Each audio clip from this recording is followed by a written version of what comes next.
இந்த நிகழ்வை மங்களகரமாக விளக்கேற்றி சிறப்பித்துக் கொண்டிருக்கக்கூடிய இணை தம்பதிகளை, வரவேற்புரை வழங்கியிருக்கக்கூடிய பாகிரதன் அவர்களே மற்றும் தொடக்க உரையை நிகழ்த்துவதற்காக வருகை தந்திருக்கின்ற தென்மராட்சி இலக்கிய அணியினுடைய ஆரம்ப கர்த்தாவும் எனது அன்புக்குரிய நண்பருமாகிய மார்க்கண்ட அவர்களே மற்றும் இங்கே இருக்கக்கூடிய பெரியவர்களே, அறிஞர்களே, இலக்கிய ஆர்வலர்களே, உங்கள் எல்லோருக்கும் என்னுடைய முதல் வணக்கத்தினை தெரிவித்துக் கொள்கின்றேன்.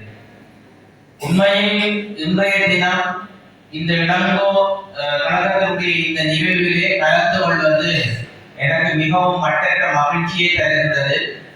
ஏனென்றால் என்று ஒரு தடவை விட்ட குறையை நிறைவு செய்வதற்கு ஒரு சந்தர்ப்பத்தை பார்த்து கொண்டிருந்தவன் தான். கடந்த வருடம் அவரோடு கலந்து கொள்ள வேண்டும் என்று விருப்பம் இருந்தாலும் தவிர்க்க முடியாத அந்த சூழல் அதை தடுத்தது. ஆனால் இன்றைக்கு இந்த இடத்திலே இந்த நிகழ்விலே கலந்து கொள்வது அந்த குறையை நிறைவு செய்வது மட்டுமல்ல, ஒரு மனதுக்கு மகிழ்ச்சியை தருகின்ற விடயமாகவும் இருக்கின்றது. உண்மையை சொல்ல போனால் இந்த நிகழ்வுக்கு நான் தலைமுறை வளர்க்க வேண்டும் என்பது எனக்கு இன்றைக்கு தான் தெரியும். ஆரம்பத்திலேயே அவர்கள் அழைப்பதிலே வீட்டை கொடுத்திருந்தார்கள். நான் இல்லை, கொடுக்கவே இருந்துதான் கரையிருந்தவர். நான் நினைத்தேன் ஒரு விருந்தினராக உரையை வழங்க வேண்டும் என்றுதான் நினைத்திருந்தேன். ஆனால் தலைமுறையை தந்திருக்கின்றீர்கள். அதுக்காக நான் என்னுடைய நன்றியை தெரிவித்துக் கொள்ள விரும்புகிறேன். இங்கே இந்த கழகம் 30 ஆண்டுகளுக்கு முன்னர் ஆரம்பிக்கப்பட்டிருந்தது என்ற செய்தியை அன்புக்குரிய மயூரகை குருக்களையா அவர்கள் எங்களுக்கு தந்திருந்தார்கள். அதிலே இருக்கக்கூடிய விடயம் என்னவென்று சொன்னால், எல்லாரும் கழகங்களை அமைக்கிறார்கள், எல்லாரும் மன்னர்களை நிறுவுகிறார்கள் என்பதற்காக நாங்களும் ஒன்றை செய்வோம் என்ற எண்ணத்தில் அவர்கள் தொடங்கவில்லை. ஒரு உள்ளார்ந்த ஆசையோடு சில விடயங்களை செய்ய வேண்டும் என்ற மன விருப்போடு அவர்கள் தொடங்கி இருக்கிறார்கள் என்பதற்கான எடுத்துக்காட்டு, அவர்கள் பள்ளி பருவத்தினராக இருக்கிற பொழுது அவர்கள் இதனை தொடங்கியது. அவை அது முதல் எந்த விதமான எதிர்பார்ப்பையும் எதிர்பார்த்து நடந்திருக்கக்கூடியது அல்ல. உண்மையான முழு விருப்போடு, இளைஞர்களாக சிறுவர்களாக இருந்தாலும் விருப்போடு ஒரு விடயத்தை தொடங்கினால் அது நல்லபடியாக வளர்ந்து உச்சம் தொடும் என்பதற்கு அது ஒரு மிகப்பெரிய எடுத்துக்காட்டாக இருக்கின்றது. அப்படி பல நிறுவனங்கள் எங்களுடைய மண்ணிலே மிக சிறப்பான வகையிலே இருப்பதை நாங்கள் கற்றுக்கொள்ளக்கூடியதாக இருக்கிறது. இனி விடயத்திற்கு வருகின்ற பொழுது இந்த இளங்கோ கழகம் உண்மையில் மற்ற அமைப்புகளைப் போல இலக்கியம் சார்ந்த பல புத்தாக்க நிகழ்வுகளை இங்கே ஒழுங்கமைப்பு செய்திருக்கின்றார்கள். அது பட்டிமன்றமாக இருக்கலாம், வழக்காடுமன்றம் அல்லது சொந்தவராக இருக்கலாம். ஆனால் அங்கே எல்லாம் மிகவும் கவர்ச்சிகரமாக அவர்கள் பேசுகிற விடயங்கள் பார்வையாளர்களுடைய மனதை தைக்கக்கூடிய வகையிலே பேசக்கூடியவர்களை அடையாளம் கண்டு எடுத்திருக்கின்றார்கள். அவை அது அவர்களுடைய ஒரு தெரிவு. அவை இந்த பேச்சாளர்கள் மட்டுமல்ல, இந்த அமைப்பினுடைய நிர்வாக அங்கத்தினர்களும் அவ்வாறுதான் தெரிவு செய்யப்பட்டிருக்கின்றார்கள், பட்டிருப்பார்கள் என்பதை எங்களுக்கு வெளிப்படுத்தி காட்டிருக்கிறது. சுருக்கமாக சொல்ல போனால், இதனால் இவன் முடிக்கும் என்று அதனை அவர்கள் விட எது யாரால முடிக்க முடியுமோ அதை அவரிடத்துல கொடுத்துருவோம். அவை வேற எந்த காரணம் கொண்டும் நாங்கள் அதை மாற்றக்கூடாது என்பதற்கு ஒரு நிர்வாக ரீதியான ஒரு முன்னுதாரணத்தோடு இந்த அமைப்பு செயல்படுவதை நாங்கள் கண்டுகொள்ளக்கூடியதாக இருக்கிறது. அதே போல் இங்கே ஐயா அவர்கள் குறிப்பிட்டார்கள், எங்களுடைய மண்ணிலும் சரி தமிழகத்திலும் சரி நிறைய விழா மன்னர்கள் இருக்கின்றன. ஆனால் இந்த சிலப்பதிகாரத்தை மையமாக கொண்டு இளங்கோ கழகம் என்ற பெயரில் இருப்பது மிக அபூர்வம். அது உண்மைதான். அதாவது தமிழுக்கு செழுமை செய்திருக்கக்கூடிய இலக்கியங்கள், காவியங்கள் நிறைய இருக்கின்றன. ஆனால் எல்லாமே இருக்கின்றன, எல்லா இலக்கியங்களும். அதே நாங்கள் முதன்மையாக பார்க்க வேண்டிய சில விடயங்களை நாங்கள் முக்கியத்துவம் கொடுக்காமல் விட்டு விடுவது உண்டு. அதாவது வாழ்க்கையில் நாங்கள் அதை உதவி தள்ளவில்லை, ஆனால் ஒரு நிறுவன ரீதியாக அதை செய்யாமல் விட்டு விடுவது உண்டு.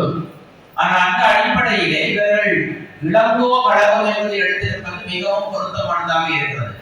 ஏனென்றால் தமிழுக்கு காவிய ரீதியாக ஒரு அங்கீகாரத்தை இலக்கணத்தை கொடுத்தது சிலப்பதிகாரம் தான். அவை சிலப்பதிகாரம் என்பதுதான் தமிழிலே தோன்றிய முதல் தமிழ் காப்பியம். முத்தமிழ் காப்பியம் என்ற பெயரை பெற்றுக் கொள்கிறது. அவை அந்த காப்பியத்திலே இருந்துதான் அங்கே அடுத்தடுத்த காப்பியங்கள் வளர்த்திருக்கிறது என்று சொல்லப்படுகிறது. ஆனாலும் அந்த சிலப்பதிகாரம் அது ஒரு சாதாரணமாக நாங்கள் காவியங்களை பார்க்கின்ற பொழுது அது மிக நாட்டிலே உயர்ந்து இருக்கக்கூடிய மன்னர்களை பற்றி மையமாக கொண்டு பேசுகிற காவியங்களாகத்தான் இருப்பதை நாங்கள் கண்டுகொள்கிறோம். ஆனால் சிலப்பதிகாரம் அப்படி அல்ல. மன்னனுக்கு எதிராக நின்று நீதி கேட்டு மன்னனை உணர வைத்து வெற்றி கொண்ட ஒரு காப்பியமாக சொல்ல போனால் சாதாரணமான குடிமக்கள் காப்பியமாக விளங்குகின்ற சிறப்பு தான் மத்திய காப்பியங்களோடு ஒப்பிடுகிற பொழுது சிலப்பதிகாரத்திலே இருக்கக்கூடிய சிறப்பம்சமாக நாங்கள் பார்த்துக் கொள்ளக்கூடியதாக இருக்கிறது. அவை உயர்ந்தவர்களை உயர்ந்தவர்களாக காட்டுவது ஒரு மரபு, தெய்வத்தை மிக உயர்ந்த தெய்வமாக போற்றுவது இன்னொரு மரபு. ஆனால் ஒரு சாதாரணமான குடிமகனையும் ஒழுங்கு முறைப்படி தவறாமல் வாழ்ந்தால் ஒரு உயர்ந்த நிலைக்கு கொண்டு வர முடியும், அவர்களை தெய்வமாக முடியும் என்ற ஒரு செய்தியை எங்களுக்கு நிறுத்தி காட்டியிருக்கக்கூடிய ஒரு காப்பியமாக தான் சிலப்பதிகாரத்தை நாங்கள் கண்டுகொள்ளக்கூடியதாக இருக்கின்றது. அவை அந்த சிலப்பதிகாரம் என்ற காப்பியத்தை தந்த இளங்கோவை நாங்கள் மறந்துவிட முடியாது. அதன் அடிப்படையில் நீங்கள் இளங்கோவுக்கு ஒரு கடகத்தை எடுத்து வைத்துக் கொண்டு சிலப்பதிகாரத்தினுடைய பல விடயங்களை உள்வாங்கி கொண்டு சமூக நடப்பியல்புகளை நிகழ்வுகளின் மூலமாக பேச வருவது என்பது மிக முக்கியமான ஒரு சிறப்பம்சமாக இங்கே சுட்டிக்காட்டப்பட வேண்டிய தேவை இருக்கின்றது. எப்பொழுதுமே சொல்லுவார்கள், தமிழிலே ஒரு பழந்தமிழ் இலக்கியங்கள் இருந்தன, அதற்கு அப்பாலே நவீன இலக்கியங்கள் வளர்ந்தன. பழந்தமிழ் இலக்கியங்களை நவீன இலக்கிய போக்குகளிலே கட்டமைக்கின்ற முறைகள் எல்லாம் இப்பொழுது வந்திருக்கின்றன.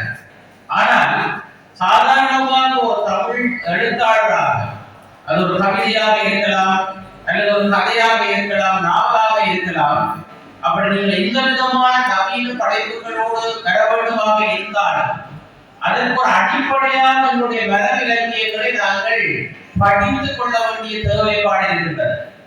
அவை அந்த அடிப்படையில் ஒரு கவிதை அமைப்பை புரிந்து கொள்ள வேண்டுமாக இருந்தாலும் சரி, அல்லது ஒரு கதை ஓட்டத்தை எப்படி சுவாரஸ்யமாக கவர்ச்சிகரமாக நடத்தி கொண்டு செல்ல வேண்டும் என்பதை பார்ப்பதாக இருந்தாலும் சரி, அதற்கு நாங்கள் படித்துக் கொள்ள வேண்டிய ஒரு காவியமாக சிலப்பதிகாரம் இருப்பதை நாங்கள் அடையாளம் கண்டுகொள்ளக்கூடியதாக இருக்கின்றன. அதே போல் சொல்லுவார்கள், கவிஞர்களாக கவிதைகளை எழுத வேண்டியவர்கள் எங்களுடைய ஈழத்து கவிஞர்களுடைய கவிதைகள், அதே போல் பழந்தமிழ் இலக்கியங்களை படிக்க வேண்டும் என்றெல்லாம் சொல்லுவார்கள். ஆனால் உண்மையிலேயே அந்த நடையை பார்க்க வேண்டுமாக இருந்தால் பெரும்பாலான அறிஞர்கள் சொல்லுவார்கள், நீங்கள் நடவன்பாவை படித்துக் கொள்ளுங்கள், அப்பொழுது உங்களுக்கு அந்த நடையினை புரிந்து கொள்ள முடியும்.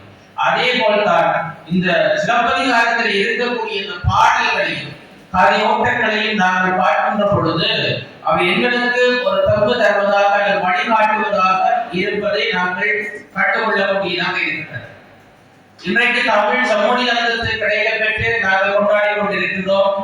இன்றைக்கு காலையில் கைலாசபதி கலையரங்கிலே பன்முக தேர்வு தமிழிசை என்ற தலைப்பிலே ஒரு மகாநாடு, அவன் தமிழ் இசை என்பதை பற்றி எனக்கு பேசுவதற்கு ஒரு வாய்ப்பு கிடைத்தது.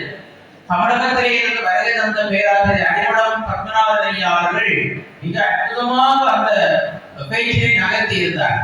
அங்கே பார்க்கின்ற பொழுது இந்த தமிழ் இசை, அதாவது இசை தமிழ், இயற்றமிழ், நாடக தமிழ் என்று 3 தமிழ் இருக்கின்றன. 3 வேறு அல்ல, ஒவ்வொன்றுக்குள்ளேயும் 3 தமிழும் இருக்கின்றன என்ற ஒரு செய்தியை அவர் பதிவு செய்திருந்தார். அதுதான் உண்மையானது. ஏனென்றால் இயல் தமிழுக்கு மெருகூட்ட வேண்டுமாக இருந்தால் இசை இருக்க வேண்டும்.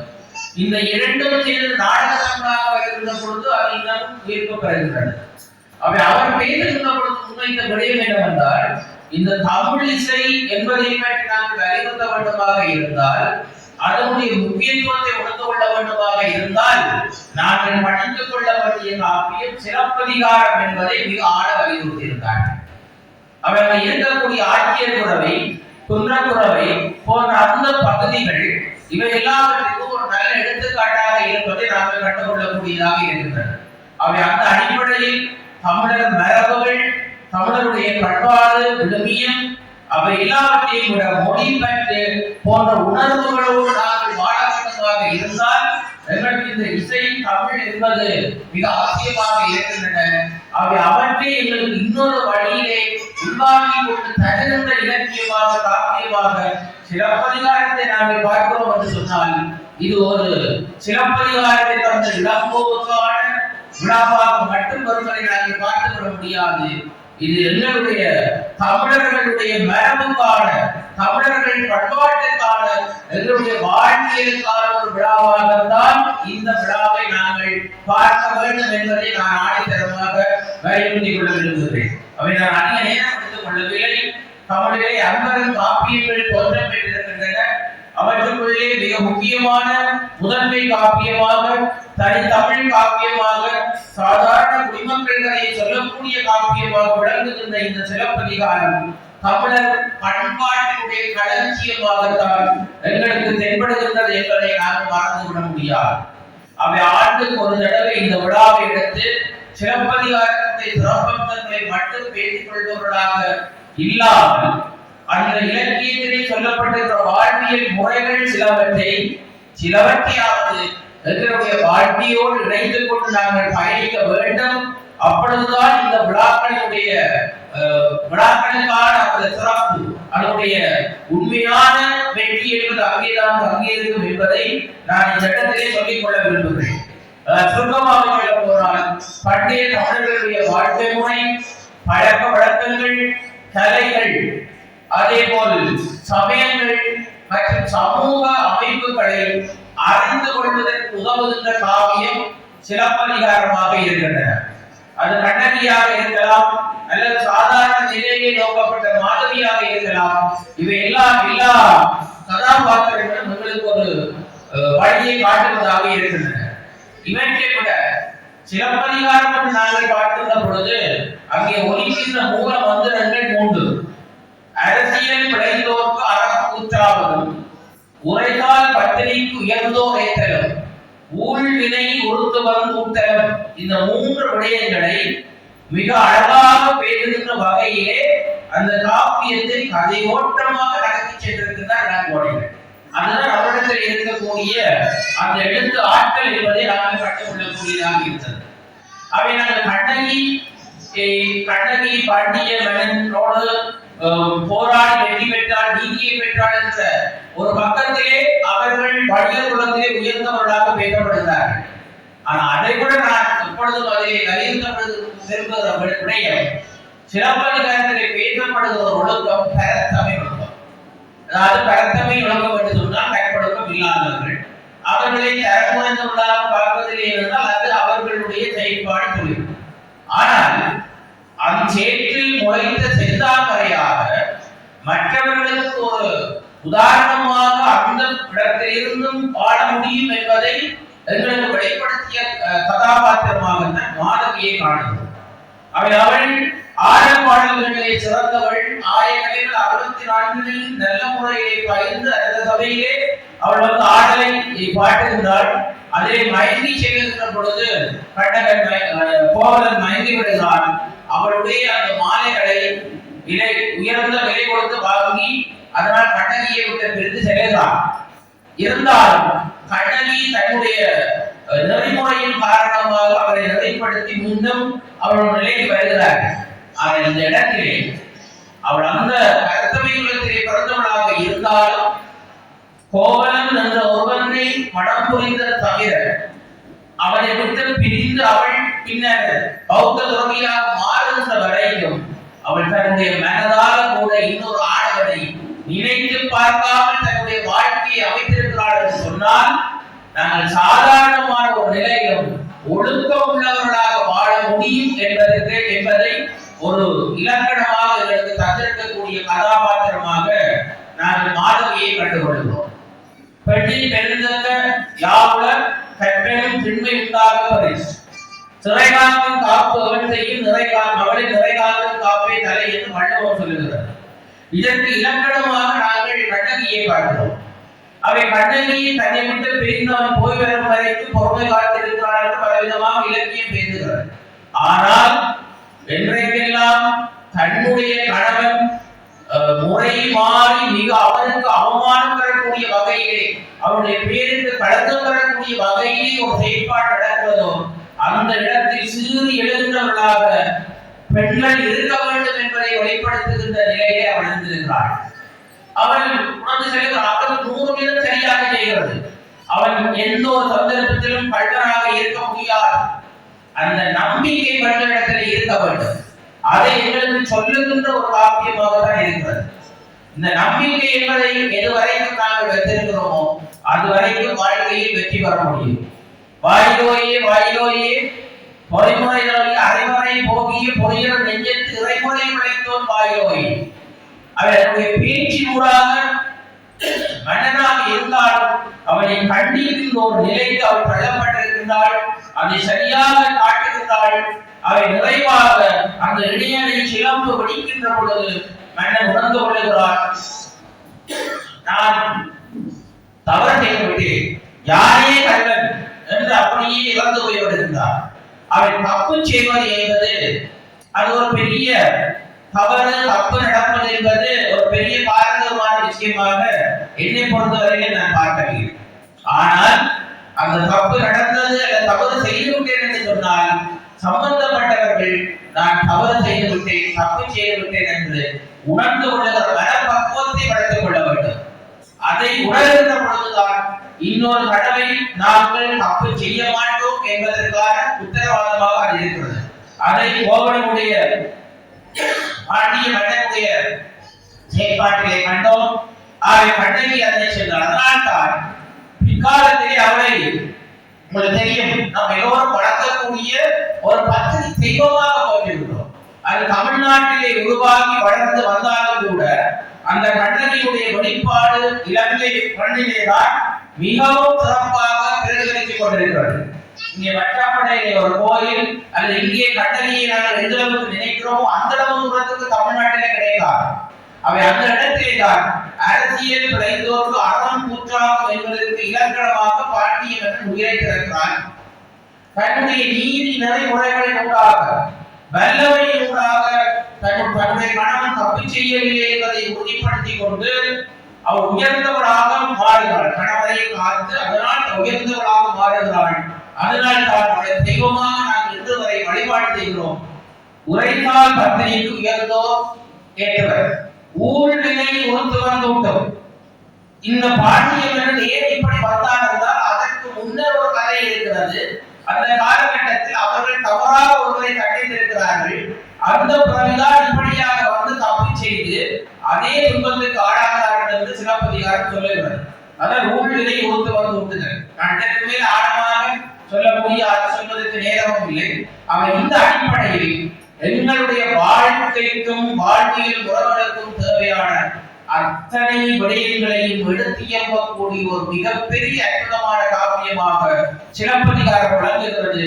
அந்த காப்பியத்தை தந்த இளங்கோவை நீங்கள் மனதார கருதி இந்த நிகழ்வை நடாத்துவது என்பது உண்மையில் பாராட்டப்பட வேண்டியது.